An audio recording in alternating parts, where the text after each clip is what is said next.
Писмото на невладиниот културен центар Иван Михајлов од Битола ја крена на нозе Бугарија.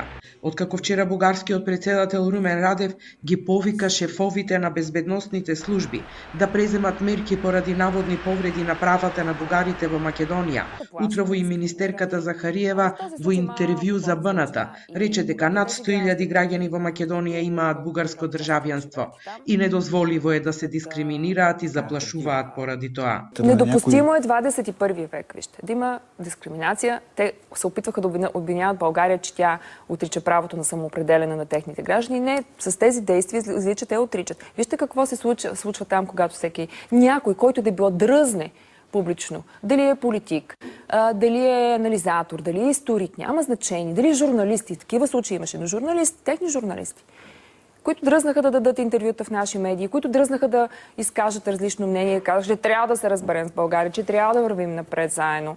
Това, че сме имали обща история, както договора казва, не означава, че нямат право на самоопределене или че ние го отричаме. По-скоро ние виждаме проблема с правото на самоопределене на хората там, които имат българско самосъзнание. Това е проблем.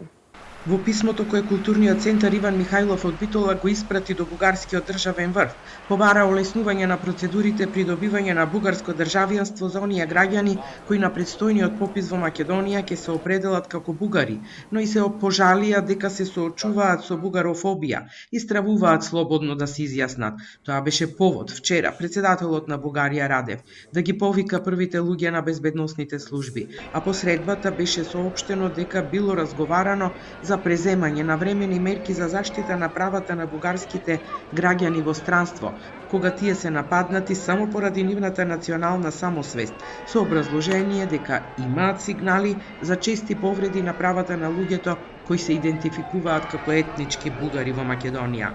Сега членовите на културниот центар Иван Михајлов писмото го испратиле и до амбасадите на САД, Германија, Португалија и делегацијата на Европската унија во Македонија.